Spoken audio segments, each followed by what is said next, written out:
De los aztecas a los egipcios. Descubre cómo vivían las culturas más antiguas del mundo.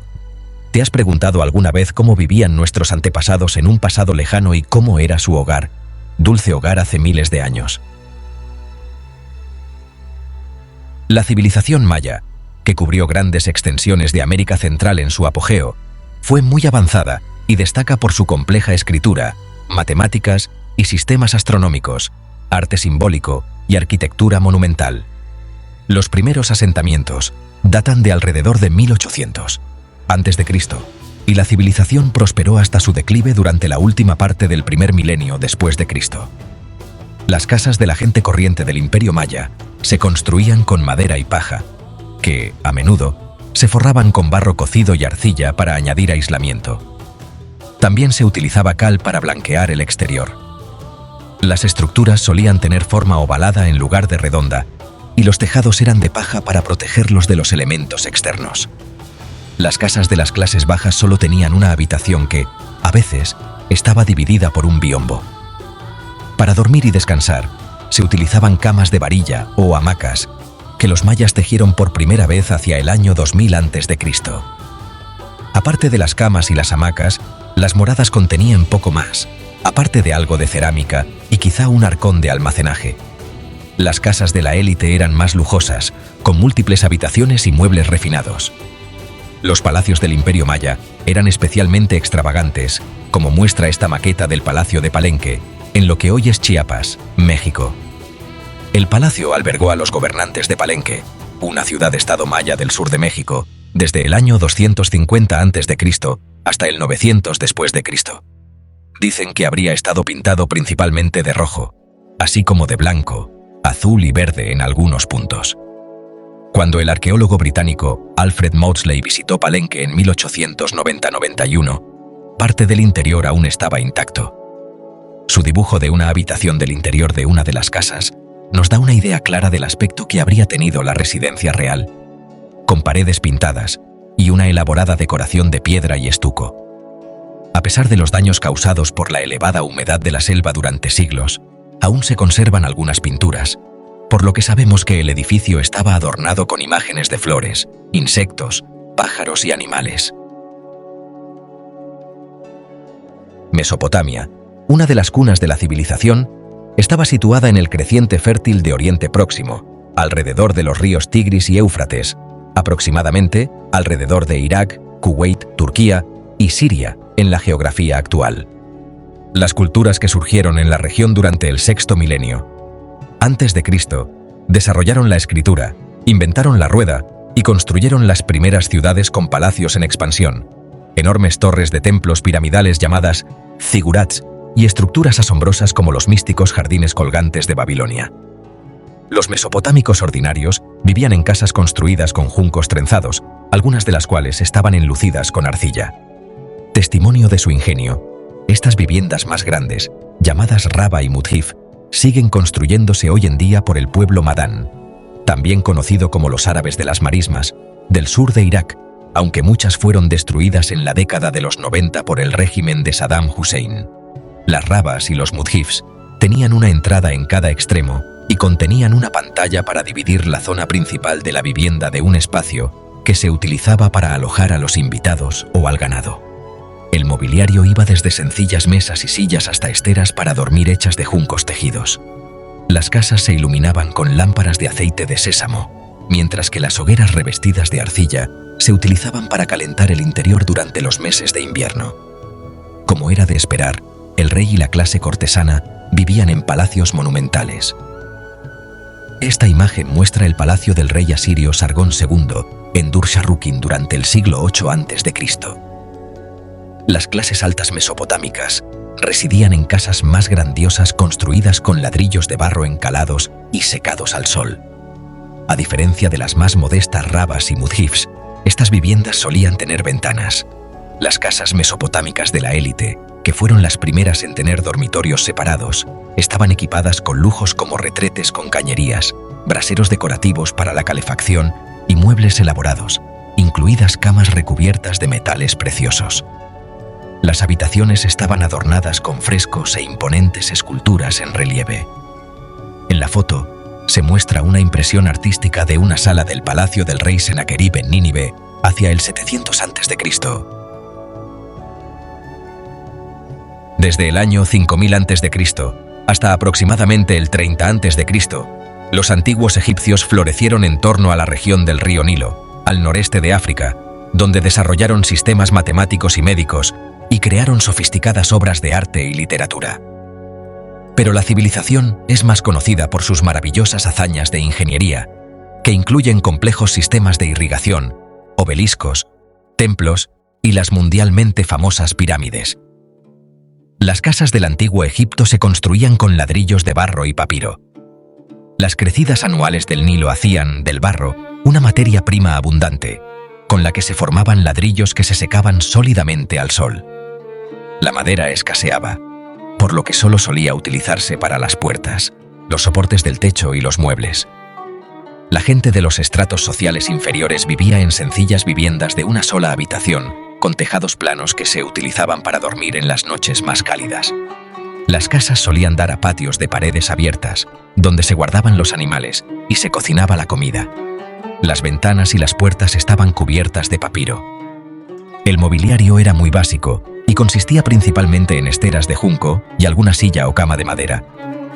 En cambio, las casas de la élite eran suntuosas.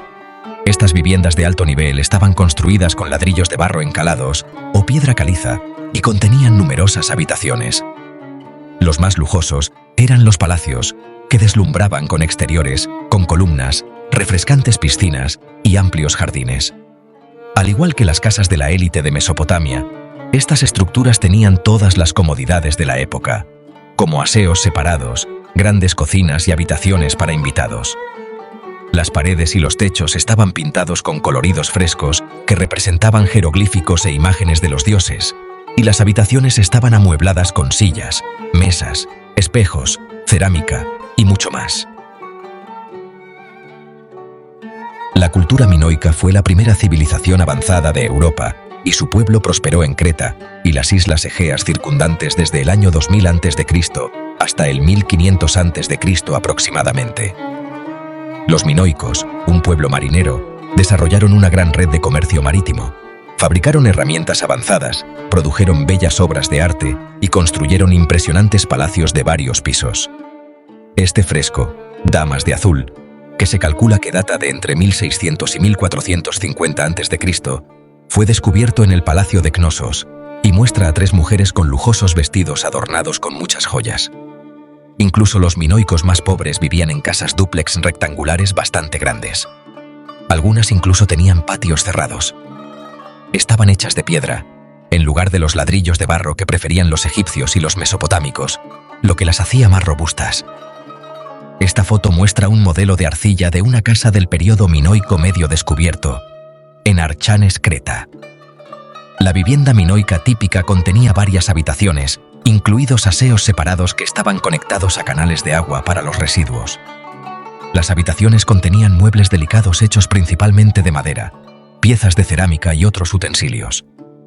Las paredes estaban decoradas con vibrantes murales, muchos de los cuales han sobrevivido hasta el siglo XXI. Los minoicos eran famosos por sus elaborados palacios. El más famoso de ellos es el complejo palaciego de Cnosos, escenario del mito del Minotauro. Con una superficie equivalente a 2 campos de fútbol, la enorme residencia real fue construida y posteriormente reconstruida durante el segundo milenio antes de Cristo. Este palacio laberíntico de varios pisos contaba con una plétora de espaciosas salas con columnas y patios, elegantes escaleras, avanzados sistemas de drenaje y zonas de teatro para representaciones públicas. Como puedes ver en esta recreación de una habitación de Cnosos, los interiores, bien decorados, eran suntuosos y muy decorativos. La Edad de Hierro en Gran Bretaña duró desde el siglo IX a.C. hasta la invasión romana del 43 después de Cristo. Durante esta época se introdujeron muchas innovaciones, como la tecnología del hierro y el torno de alfarero, y la población aumentó hasta alrededor de 1 millón de habitantes. Los británicos de la época tenían una cultura celta y producían intrincadas herramientas y exquisitas piezas de joyería. Esta imagen muestra una casa redonda reconstruida en Bostad, Escocia. Los celtas de la Edad de Hierro vivían en casas redondas sin ventanas como esta y estaban construidas con baareque, un compuesto de madera mezclada con arcilla, paja y estiércol animal. Las paredes se lavaban con cal y los tejados eran de paja. Esta imagen del interior de la casa redonda reconstruida en Bostad ofrece una idea de cómo vivían los británicos corrientes de la Edad de Hierro. En el centro de la casa, de una sola habitación, se situaba el fuego que se utilizaba para cocinar y calentarse. Una pequeña abertura en el techo proporcionaba ventilación. El mobiliario era rudimentario y consistía principalmente en objetos de cerámica y pieles de animales. Las casas de la élite no eran muy diferentes de las de la gente corriente en la Gran Bretaña de la Edad de Hierro, lo que sugiere una configuración social más igualitaria en comparación con civilizaciones como la de los antiguos egipcios, minoicos y mayas. Las clases altas también vivían en casas redondas, aunque solían estar situadas en castros y es probable que fueran más grandes que las viviendas del pueblo llano. Esta foto muestra el interior de una casa redonda del poblado de la Edad de Hierro de Castell Henlys, en Gales, que habría alojado a una familia prominente y adinerada. Aunque su arquitectura es similar a la de la vivienda de Bostad, el mobiliario, que incluye bancos y mesas de madera, un caldero de metal y telas tejidas, es mucho más lujoso. La antigua Roma, del siglo 31 a.C. al siglo V después de Cristo, se expandió hasta abarcar gran parte de Europa y el norte de África. Esta civilización, gran superpotencia militar con una población de hasta 100 millones de habitantes en su apogeo, fue también una potencia cultural famosa por su arte, literatura y arquitectura, cuyos ejemplos más célebres son el Coliseo y el Panteón romanos. Esta imagen muestra la ínsula Casa Via de Diana en Ostia, Italia. Muchos de los ciudadanos de a pie de la antigua Roma vivían como sardinas en edificios de apartamentos de 5 o más plantas llamados insulae, y son posiblemente las primeras viviendas de gran altura del mundo. Estas viviendas tenían tendencia a estar terriblemente deterioradas y eran propensas a derrumbamientos e incendios. Los pisos inferiores de las insulae eran muy codiciados porque tenían habitaciones más grandes y agua corriente. Esta imagen muestra el interior de la ínsula Termopolio de Ostia, donde los miembros más pobres de la sociedad tenían que conformarse con las diminutas habitaciones y las estrechas condiciones de los pisos superiores. El mobiliario se limitaba a una cama, un armario, un arcón y una lámpara, y si tenían suerte, los menos pudientes podían poseer una estatua de un dios. Aquí se muestra una gran villa romana reconstruida en el pueblo alemán de Borg. Aparte de los emperadores y gobernadores, que residían en opulentos palacios, la élite romana, también conocida como senatores y equites, vivía en casas adosadas llamadas domi, con numerosas habitaciones, un atrio interior y un jardín, que se llamaba hortus. Los más ricos también poseían una villa urbana o una villa rústica en el campo a las que podían escaparse. Las villas de los senatores y equites contenían amplias habitaciones y un atrio, y muchas disponían también de grandes jardines. Los interiores estaban decorados con frescos y contenían santuarios a los dioses. El mobiliario incluía cómodos divanes reclinables llamados lecti, sillas curule, mesas, lámparas y arcones de madera para guardar objetos. La cultura azteca prosperó desde mediados del siglo XIV hasta la conquista española de 1519 a 1521. El imperio azteca, que abarcó gran parte del actual centro y sur de México durante su apogeo, es muy apreciado por sus logros agrícolas y comerciales en arte y arquitectura. Las estructuras monumentales incluían pirámides y templos, así como palacios, con una cultura avanzada que aún hoy nos fascina. Al igual que las casas de sus predecesores, los mayas, las viviendas aztecas ordinarias se construían con diversos materiales, desde madera o paja revestida de arcilla hasta ladrillos de adobe encalados. Además, tenían tejados de paja. Junto a la vivienda, se construía un temazcalli en forma de iglú, que es un tipo de cabaña de sudación que se utilizaba para todo, desde la limpieza ritual y la curación hasta el parto. Aunque dispusieran de recursos, los campesinos no podían tener muebles lujosos en sus humildes moradas. La sociedad azteca estaba muy regulada en este sentido, e incluso las casas de la élite estaban escasamente amuebladas. El contenido de una casa típica incluía esteras de junco para descansar y dormir, una pequeña mesa, cerámica y un pequeño altar para el culto. Los nobles, que eran conocidos como los pipiltin, residían en casas mucho más grandes centradas en torno a un patio, como puede verse en el primer plano de esta imagen. En el centro, se muestra el Palacio de Moctezuma II en Tenochtitlan, la capital azteca, el centro de Ciudad de México en la geografía actual. De nuevo, el estilo de la vivienda era similar al de los mayas. Las moradas más ostentosas estaban reservadas a las altas esferas de la sociedad. La crème de la sociedad azteca vivía en el lujo, y sus casas tenían todo tipo de elementos fantásticos, como jardines botánicos y zoológicos. Aunque estaban decoradas con llamativos murales, los interiores de las casas de la élite azteca eran muy minimalistas. Se dice que la falta de muebles, incluso en el palacio de Moctezuma II, desconcertó a los conquistadores españoles.